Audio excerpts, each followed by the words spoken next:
Indonesia. Mantan bintang Liga Inggris Michael Owen dan Tim Cahill memuji kebijakan cerdas PSSI dalam mengelola timnas Indonesia, dan mereka yakin pelan namun pasti apa yang dilakukan Indonesia ini bakal merubah tatanan sepak bola di Asia. Ya, sejak tampil mengesankan di Piala Asia hingga sampai di round 3 kualifikasi Piala Dunia ini, Indonesia benar-benar terus mendapat sorotan dunia. Dan keberhasilan tim Garuda yang mampu bersaing di round 3 ini juga dinilai sebagai buah dari segala upaya yang dilakukan oleh seluruh elemen timnas dalam membangun kekuatan tim. Apalagi perjalanan tim Indonesia di grup C ini bisa dikatakan sangat amat sulit, karena di grup C ini disebut sebagai grup neraka, dan memang itu benar adanya. Sebab sejauh ini semua tim kecuali Jepang masih bisa bersaing ketat untuk merebut posisi 2, 3, serta 4, dan peluang Indonesia dianggap sebagai yang paling besar. Karena ibaratnya jika tim Garuda bisa mencuri 1 poin di kandang Australia lalu menyapu bersih 2 laga kandang melawan Bahrain dan Cina, bukan tidak mungkin posisi 2 justru bisa menjadi milik Indonesia. Apalagi semua tahu kalau dalam waktu dekat setelah Ole Romeni menyatakan sepakat bergabung, PSSI dikabarkan masih akan terus mencari pemain naturalisasi baru. Sesuatu yang pada akhirnya mendapat perhatian serius dari 2 mantan pemain Liga Inggris, yaitu Michael Owen dan Tim Cahill. Yang mana mereka berdua sepakat apa yang dilakukan oleh Indonesia sekarang ini sudah sangat tepat dan benar. Owen yang mengamati bagaimana perjalanan Indonesia sejak Piala Asia lalu mengaku kagum dengan penampilan Indonesia. Sebab ini merupakan hal yang langka terjadi, sebuah tim tampil di turnamen besar dengan mayoritas pemain yang terbilang masih ABG namun bisa perform. Dan di ronde ketiga ini, Indonesia bisa dikatakan mampu menunjukkan performa yang bagus untuk ukuran tim debutan. Meski sempat terpuruk, namun tim Garuda masih mampu bangkit dan menjaga peluang ke Piala Dunia tetap terbuka lebar. Owen yang beberapa kali sudah berkunjung ke Indonesia sebenarnya sempat dibuat kagum oleh talenta muda didikan lokal, dan Owen pun yakin apa yang dilakukan Indonesia sekarang ini secara tidak langsung bisa merubah peta persaingan sepak bola di Asia. Sebab bagaimanapun pemain muda adalah fondasi penting untuk membangun sebuah tim, dan Indonesia sejatinya sudah melakukannya dengan menjadi tim termuda yang main di ronde ketiga ini dengan rata-rata usia 25 tahunan. Bahkan bintang kemenangan bersejarah Indonesia atas Arab Saudi kemarin lahir berkat gol dari Marcelino Ferdinand yang masih baru berusia 20 tahun.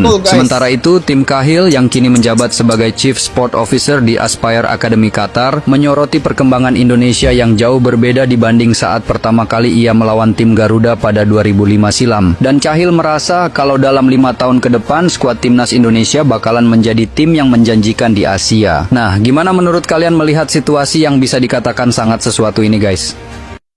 Betul, kalau saya tengok ya, perjalanan timnas Indonesia untuk musim kali ini memang sangat jauh berbeda ya, ke arah yang lebih baik. Dan untuk peluang timnas Indonesia ke Piala Dunia, bagi saya Indonesia memang mempunyai peluang yang sangat besar untuk sampai ke Piala Dunia. Dan kemarin guys, Indonesia mendapat lagi 3 pemain diaspora ya, dan yang lebih popular ataupun paling banyak yang menjadi perbualan publik apabila oleh Romeni telah mengangkat sumpah untuk masuk ataupun gabung dalam timnas Indonesia. Begitulah perjalanan timnas Indonesia yang bukan saja di Asia Tenggara kagum dengan perkembangannya dan juga memantau terus ya perkembangan timnas Indonesia.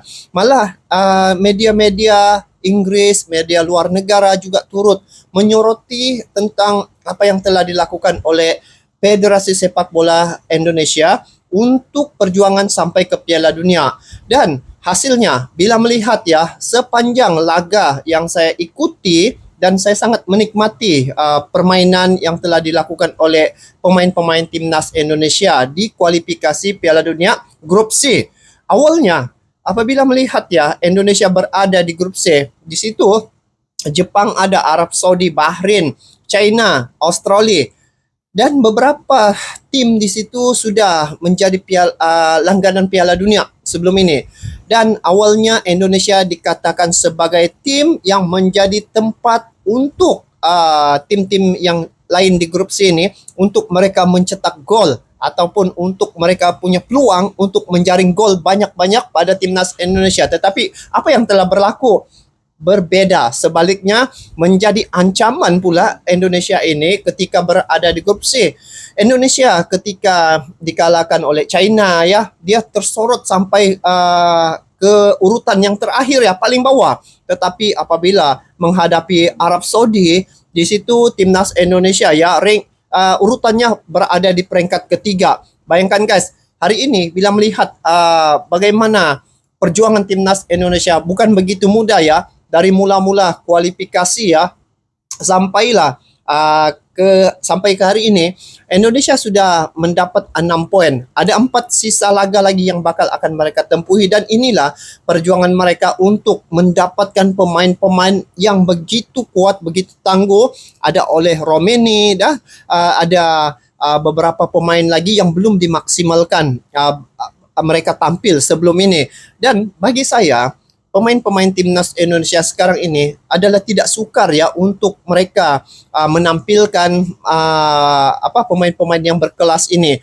Kalau dilihat ya, 90% daripada pemain timnas Indonesia ini adalah pemain keturunan ataupun mereka asal dari Belanda, dan pelatih untuk timnas Indonesia sekarang ini juga asal dari Belanda. Kalau sebelum ini pelatih Coach Sintayong.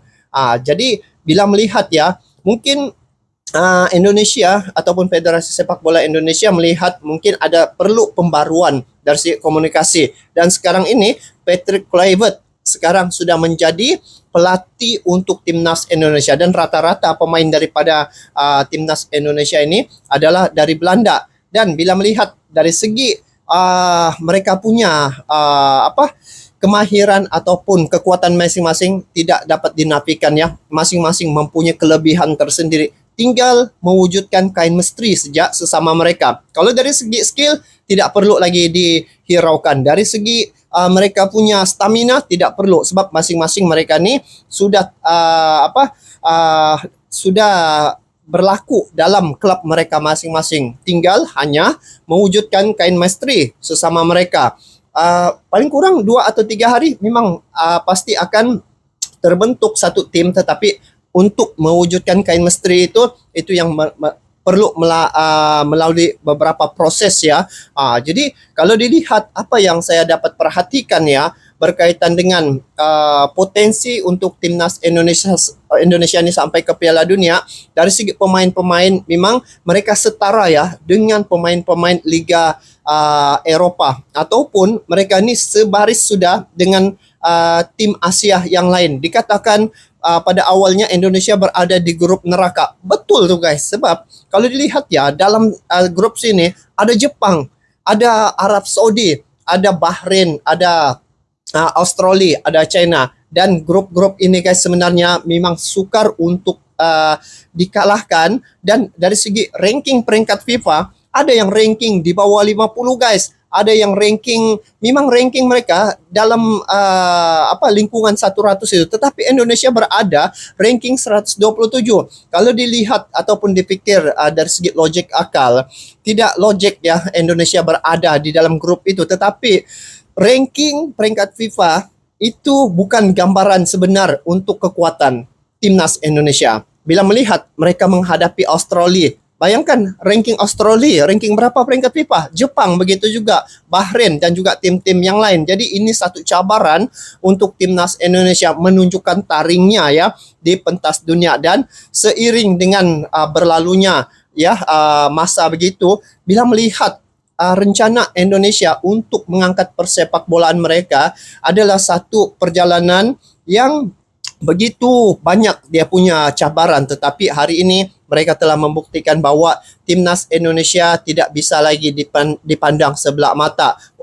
Bukan sejak di Asia Tenggara, malah juga di Asia ya. Lihat sejak bagaimana mereka menghajar Arab Saudi yang tidak pernah ya dalam sejarah dari ASEAN tidak pernah mengalahkan Arab Saudi, tetapi Indonesia bisa mengalahkan timnas Arab Saudi. Malah memang dihajar habis guys Arab Saudi ketika itu, sehingga dalam grup C ya sudah 2 pelatih yang diganti akibat apa? Akibat menghadapi Indonesia seperti Arab Saudi dan juga Australia. Kedua-dua pelatih ini telah ditukar ya gara-gara menghadapi timnas Indonesia. Jadi ancaman sebenarnya timnas Indonesia ini pada tim-tim yang ada di grup C sekarang ini. Nah, jadi bila melihat apa yang telah dilakukan oleh Federasi Sepak Bola Indonesia hari ini, kemarin saja ada 3 orang ya pemain keturunan yang gabung dengan timnas Indonesia. Jadi bayangkan guys, kalau semua pemain-pemain ini sudah gabung, bagaimana agak-agaknya penampilan mereka pada perlawanan yang seterusnya nih pada bulan Maret menghadapi China, menghadapi Bahrain ya, menghadapi Jepang dan juga Australia. Jadi 2 laga itu di kandang Indonesia sendiri. Saya yakin 2 laga ini yang berada di kandang sendiri, Indonesia akan mendapat lebih poin. Dan untuk laga tandang, saya rasa hanya Jepang saja yang perlu diwaspadai ya, dan tidak mustahil Jepang juga bisa ditembusi oleh pemain-pemain timnas Indonesia hari ini. Dan inilah yang saya lihat bahwa perjalanan timnas Indonesia hari ini bukan saja ya Indonesia berasa bangga, malah ASEAN juga turut berasa bangga karena ada wakil tunggal yang melaju pada putaran yang ketiga ini untuk kualifikasi Piala Dunia 2026 adalah Indonesia. Dan semoga perjalanan timnas Indonesia ini menjadi satu perintis kepada tim-tim yang lain yang ada di Asia Tenggara ini. Moga-moga dapat termotivasi atas perjalanan, atas perkembangan, atas pencapaian yang telah dikecapi oleh Indonesia hari ini. Jadi guys, apapun, semoga perlawanan menghadapi 4 tim lagi ataupun 4 laga lagi bermula pada bulan Maret ini, semoga timnas Indonesia dapat melakukan yang terbaik, dan kami se-ASEAN ya, kita dari Malaysia juga turut memberi dukungan dan mendoakan agar timnas Indonesia dapat meraih kejayaan. Jadi guys, itulah memang sangat seru ya untuk kali ini dimulai dengan perintisan timnas Indonesia yang membawa nama ASEAN ke pentas dunia. Jadi apapun guys, kita doakan semoga Indonesia terus sukses dalam perjuangan kualifikasi Piala Dunia dan semoga sampai ke Piala Dunia. Jadi kita bertemu lagi di video akan datang. Sampai jumpa lagi. Assalamualaikum warahmatullahi wabarakatuh.